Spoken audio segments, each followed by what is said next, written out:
Hello boys and girls. Sorry first of all for this getting up later than I wanted it to. I was hoping it would be posted right away. Didn't get posted when I wanted to, so I apologize for that. Sorry about that. Tonight we're going to talk about percentages of a number. Your goal for tonight's work that we're doing, your classwork, your homework, classwork, however you want to look at that, is that at the end of this you're going to be given 3 problems to convert from find the percentage of a number. And so my goal is that you'll correctly find the percentage of each of those numbers at the end of this lesson.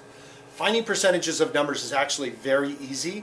It's not very hard, and believe it or not, to give you a real life example, I do it every time I go out to dinner. Let's say I go out to dinner and my bill is $40. Well, 20% is pretty much the going rate that we give people when we go out for dinner as a tip.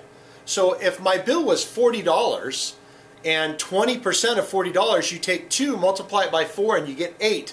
So 20% of $40 is $8. So I'm going to leave an $8 tip. So you want that real life example? There it is. We use this all the time. Everything we do, almost every day we use it. So something to be thinking about. Remember though that a percentage simply is a ratio that compares a number to 100. So for instance, if I said 75 out of 100, when we're dealing with hundreds, this is really easy because then 75 out of 100 is simply 75. 35 out of 100 would be 35. 25 out of 100 would be 25. Good. 56 out of 100 would be 56. Okay? So just so you know, as long as it's out of 100, pretty simple. It becomes a challenge though when we start working with problems like this. And there's 2 ways that you can find the percentage of a number. One of them is you can write the percentage as a fraction and solve. So I can turn 5% into a fraction. And to do that, it's 5 over 100. And when we look at 5 over 100, right away I know I can simplify that. I can simplify 5 over 100 to 5 goes into 5 once, 5 goes into 100, 25 times. Put this, take the 300, put it over here, put it over what? You got it. Put it over 1. So 25, and now we can cross multiply. 25 into 25 once. 25 into 300, 15 times. So 5% of 300 is 15. Okay? Just by doing it that way. Now, that's going from percentage, or writing the percentage as a fraction. We can also write the percentage as a decimal and multiply. So if I'm going to write 5% as a decimal, remember, we talked about percentages. If I'm going to write that as a decimal, I've got to put a dot there and move it over 2 places to the left and put my dot. So now I have 300 times 0.05, and if I multiply that out, we got 0, 0, 5 times 3, 15. Move the decimal place over 2 spots, and again, we have 15. So I can either do it as writing the percentage as a fraction and solving, or I can write it as a decimal and solve. So 2 different ways we can work it, whichever way feels most comfortable to you. Next one. So now we're going to take 40% of 20. So again, I'm going to take that 40% and I'm going to put 40 over 100. Now, hopefully you were thinking, going, well, you know what, Mr. Brewer, I know that 40% over 100 like that, 40 over 100, is also equal to 2/5. Remember we talked about that. That was one of those things when we said 40%, you needed to know that that was equal to 2/5. Okay? Because 20 and 20 will give you 40, and that's how many 20, 40, 60, 80, 100 of those fifths would get you there.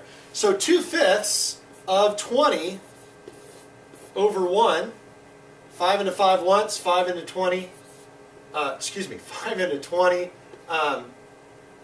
10 times. What am I saying? 5 into 20, 10 times. I'm not doing good today, boys and girls. You saw that challenge we had today. Not doing good. So, and then we multiply across. 2 times 4 gives us 8.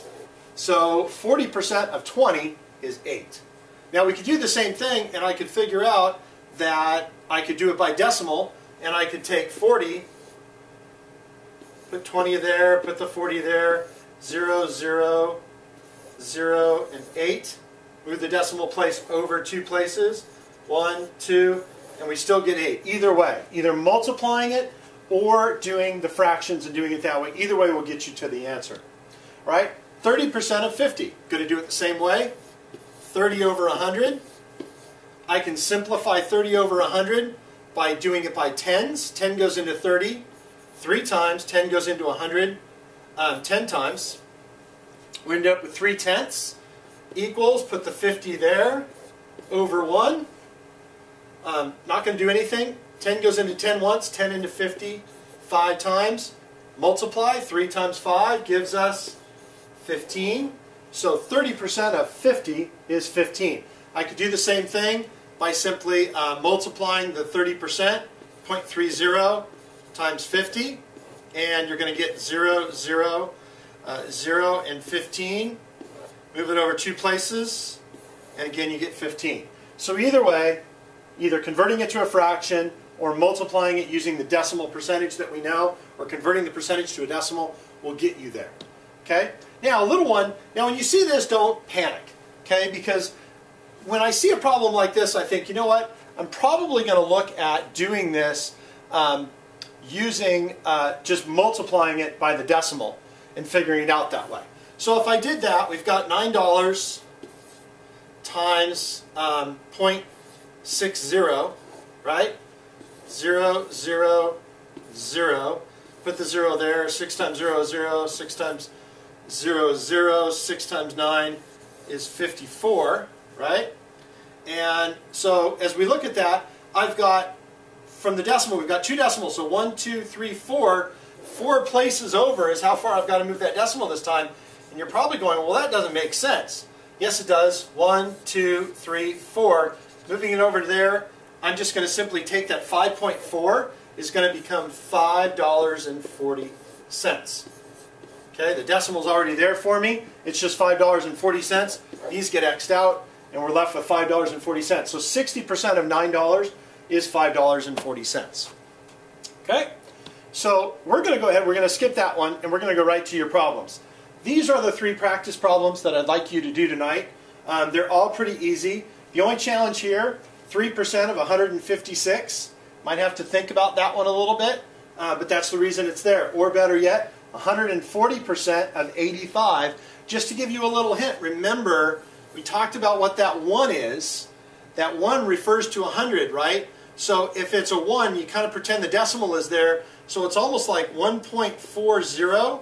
You could convert 1.40 into a fraction, boys and girls. I'm sure you can do that. Convert it into a fraction and then solve. I know you can do it, so good luck with that. I hope you will be successful tonight. We'll check those problems first thing in the morning.